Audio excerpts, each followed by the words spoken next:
So after qualifying for round 4 of the Occsafe Australia RX8 Cup Series, you can see on the front row of the grid, it's the pair from Rickshaw Racing, Tom Shaw, our championship leader, and John Bowe, the invitee to the season. He's having a run in the car. We caught up with the pair of them down in the pits. I used to race for the factory Mazda team in the 90s. I've got a soft spot for Mazda, and Rickshaw rang me and asked me, and I thought, why not? You know, and honestly, I've been so impressed with the car, the way they drive, the fun factor, and then I've got a new protege. This is Tom, and he is fantastic. And speaking about Tom, he's just pipped you for pole. How's that feel to have a 20-year-old come out and pip you by 200ths? Yeah, I don't know what I'm doing racing against 20-year-olds, but anyway, I am, and it was a great effort. Honestly, I thought it was a pretty good lap, so he did a better one. Yeah, I'm pretty happy with that. It was quite a stressful qualifying session, but yeah, a little bit of balking here and there. But Dad comes on the radio, JB's got you by 2/10 and or what's left in the car, and we found it. So I'm just so happy to be teaming up with JB this weekend. I think for RX8 Cup as well, it's massive to have some royalty like this. It's just great for the category, and being in the media and trying to promote it, it's really good for the series. So yeah, JB's doing a great job. He's hopped in the car. He can drive anything. He'll probably hop in a boat and go just as quick. So congrats to JB. Round 4 of the RX8 Cup Series here at Sydney Motorsport Park. Joining the grid, John Bowe. He started on 2nd position as we take a look at Race 1 highlights. Joining me is Gary O'Brien. Gary, some great racing from these guys. It is, and John Bowe goes straight to the lead. But it's not unexpected, is it? The credentials of the man fall past what he's done, and actually he was second fastest in qualifying behind Tom Shaw, who leads the series at the moment. Shannon McLean there just getting a little bit sideways ahead of Shaw as they go through turn 2 on the first lap of what is the first race of 4 this weekend. Of course, we must thank Occsafe Australia for their support of the RX8 Cup in 2022, as well as SEQL, who are supporting this round here at Sydney Motorsport Park. And look at that field going down into turn 6. They come across the rise. A lot of side-by-side action. Just saw Terry Lewis cruising through his shot as well. He's overtaking a couple of cars around the outside, so probably qualified a little bit lower than he would like to have been. Yeah, and he's not the only well-credentialed driver, and I was going to point out that Tim Berryman's another well-credentialed driver in this field, and he's one of the ones that just went wide out of turn 1, but got it back under control. And we can see Justin Barnes had a bit of a moment at turn 2 as well.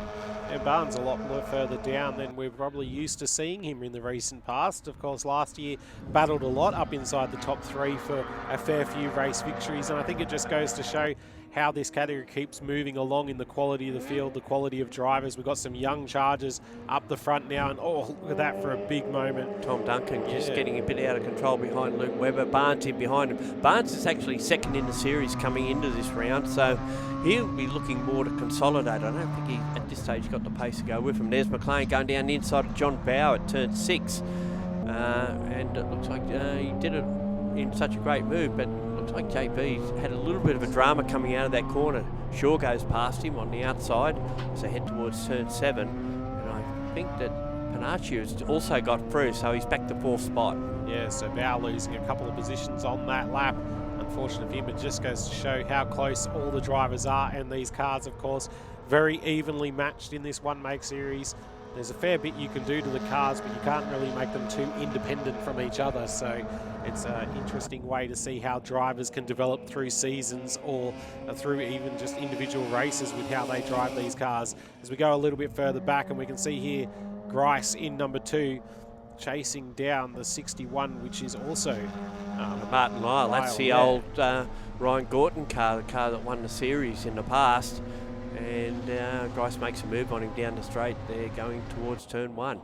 Back with our leaders, and it's a race in 3 by the look of it. They seem to have dropped off JB a little bit at this stage, and Shaw looking to try and get past McLean as they go to turn 6. Panaccia just waiting for something to happen, and it could happen if they're going side by side up to 7, but he pulls out of that one and lets McLean hold on to his lead. Great defensive driving there from McLean. Didn't shut the door too hard, did he? Just gave him enough room, but still took his line that he needs to do, which has enabled him to come around this final corner. He'll defend to the inside. Probably doesn't need to do it, though. He'll be able to make it to the line and take victory in this first race of the weekend. Tom Shaw in 2nd, Jack Panaccia in 3rd. 4th place goes to John Bowe, and 5th, Luke Webber. newcomer, I think, to the class.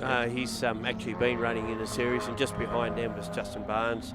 Terry Lewis in position 8, Tim Berryman 9th, and Ben Shaw, not related to our second place getter, in 10th spot.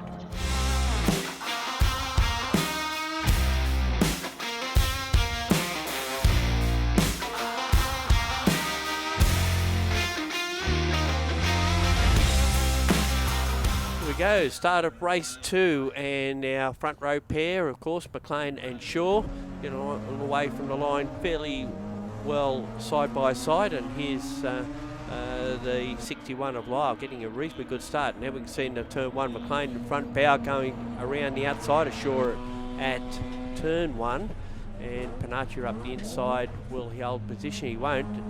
And we've already just seen that JB's got a penalty, apparently rolling at the start, so he's going to fall back out of this battle. And I guess he's also looking at, he doesn't want to disturb anyone that's in championship contention either. Definitely not, but I tell you what, that's a pretty good move to try to make around the outside at turn 2 after that launch at turn 1 as he looks now to the inside. He's not going to do it there, and just look at this field behind. It's hard to know who's going to pass who as they go clambering into corners in these early stages. Of course, this is the time to try to make up position, because once we start sort of getting into battles, you start slowing each other down, and that's when we see those packs form and they split apart, and there's not much you can do to get from one pack to the next in these short, sharp races for RX8 Cup.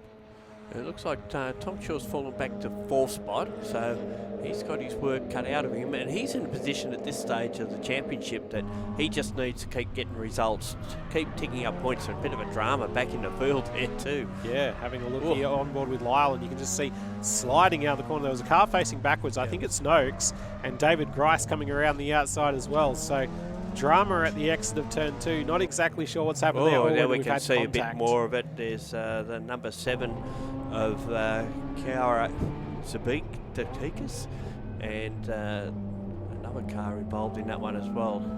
As Shaw got to the inside of Bow. So green flag for most of the lap, but the yellow flag comes out as they come around the final corner. So they'll put the safety car out for that one. There's the result, unfortunately, and it looks like, of course, Thomas Duncan has also stopped around the back Jason section of the Gallo circuit. stopped, and Tom Duncan actually drove around to turn 5 where his car was pulled up, and here's another look at it. Oh, look at the oil on the ground. You can see it all there. There wouldn't be time for the flags to have got out for these guys as well when they're in the middle of the corner between flag points and just losing the rear there. Not much you can do about that. Unfortunately, this second race, the Occsafe Australia RX8 Cup, proudly brought to you by SEQL this weekend at Sydney Motorsport Park, ends under yellow. Shannon McLean taking another victory. Jack Panaccia in second place. Third, Tom Shaw. Fourth, Luke Webber. And fifth going to Timothy Berryman.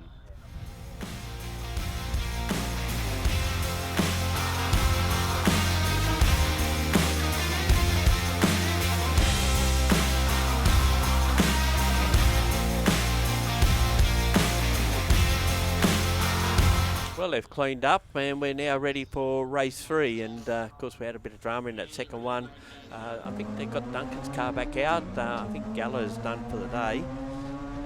But now we get a start, and again, we can see that a great start from the number 61 of Martin Lyle. Gets away well. He's just been zumped on the straight a couple of times.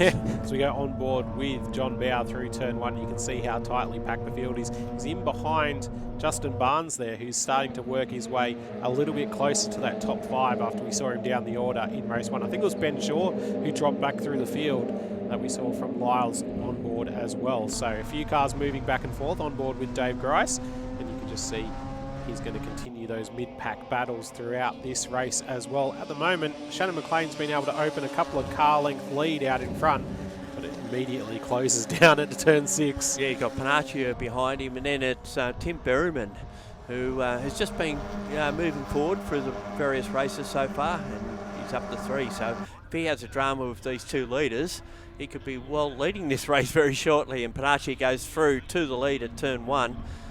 That's a pretty good move, pretty standard sort of move. Oh, well, I don't know if this is so standard. Oh, and they do get together. Panaccia goes around, McLean pulls up, and there we have Berryman in front, and Terry Lewis, a former Improved Productions national winner, goes through to second. Look how it's got tight there from the onboard perspective of John Bowers. It looked like the guys in front of him battling, and then of course McLean trying to rejoin the circuit. And at turn 2 exit there, it narrows quite significantly. If you haven't been in the car, it's hard to tell how the camber change there happens. And again, we've got the 98 car of Duncan stopped at turn 2. That was a separate incident. It brought out the yellow flag, so recondensed this field after that moment. And Berryman leading the way once we go back to green. So new leaders from what we've seen for the rest of the weekend. Yeah, and I think Duncan's problems are just the ramifications of what happened in race 2. That's why he's out, and now this battle continues, and it's pretty cut and thrust sort of racing back in the field, isn't it? Even at the front there, it hasn't been easy going for anyone, but Berryman now in front of Terry Lewis, so there's 2 guys that have got good form in previous years racing in other categories. Webber in 3rd spot at this stage, and as you can see, still plenty of drama going on, and there we see just in front Barnes loses a spot coming out of turn 8. Definitely plenty of battles in the Occsafe Australia RX8 Cup, proudly brought to you by SEQL this weekend. You can see here down the inside goes Shaw. He's going to be able to take that position away from Justin Barnes and gets himself up into 4th place. We saw it from on board with John Bow, who's racing another Rickshaw racing car. Of course, plenty of cars available if you'd like to get involved with the series. But out in front, Berryman leads them, the 1-lap screamer. Lewis in 2nd, Webber 4th, Shaw 4th, Webber 3rd, and Barnes comes home in 5th place for that race.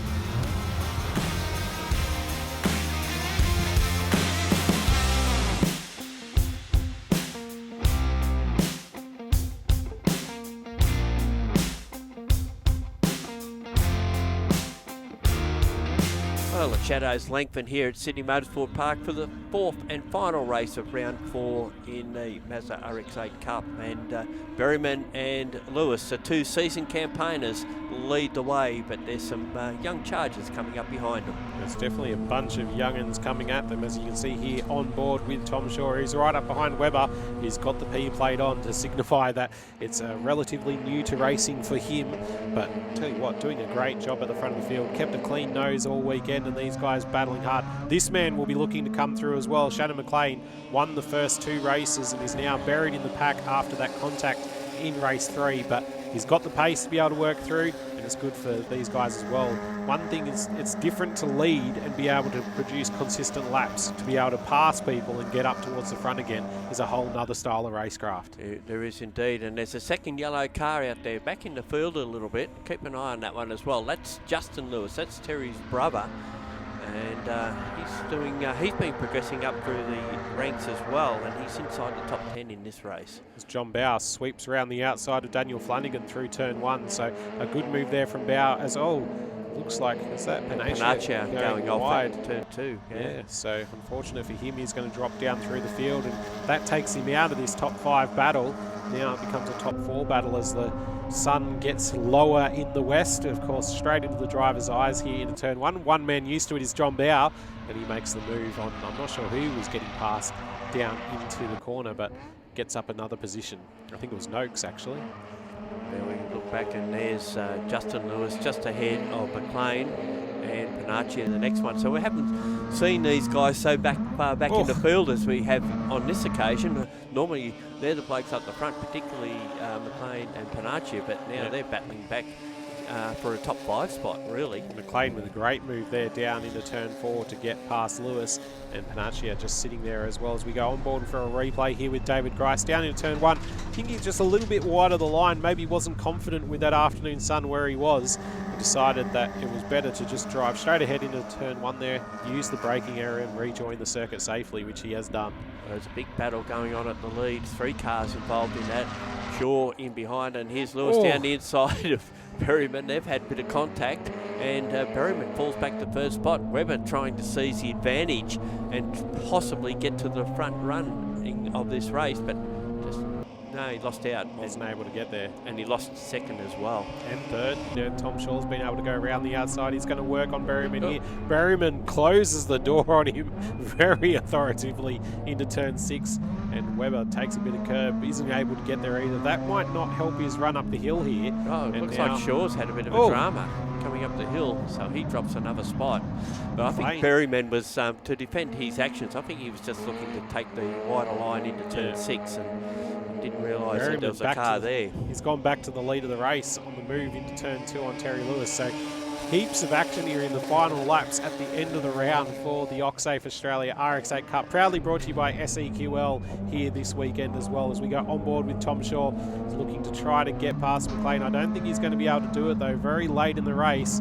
They're all sitting line astern, just seeing if they can line up onto the final, out of the final corner onto the straight. Lewis very wide there as well on the run up the hill. He's sliding out of the final corner. Yeah, and it looks like he's dropped a couple of spots. He's been swamped on the run to the line. So as Berryman takes the win over Webber and McLean, Lewis has dropped a 4th spot just ahead of Shaw. After the race, we caught up with our round winner down in the pits. That was probably one of the hardest races I've had to do ever. I think we started 7th in that one, and I lost a place on the starts. It's come from 8th to, I think we finished 3rd. The car was on rails. Had a little bit of issues with rear grip, but it was for the most part on rails. It's been on rails all weekend, so by far the best weekend. Qualified 3rd, 2 race wins, a 3rd and a 7th. So yeah, awesome weekend. Every lap there was, I think the 3 guys in front of me were swapping and changing, and I had guys behind me, so I was trying to defend but also trying to attack. So trying to read the play in front but read the play behind was a big thing. I think for the most part I got most of my decisions right. So a few deep late lunges there that didn't quite pay off, but at the end of the day, 3rd in the round win, can't complain with that. So after round 4 of the Occsafe Australia RX8 Cup, proudly brought to you by SEQL here at Sydney Motorsport Park, it's Tom Shaw who has a comfortable margin at the top of the championship standings from Justin Bars. You can see there the points down the right-hand side of the screen. We hope you've enjoyed all the highlights here on Blendline TV. Make sure to check out RX8 Cup social channels and website for more information about the series. Bye for now.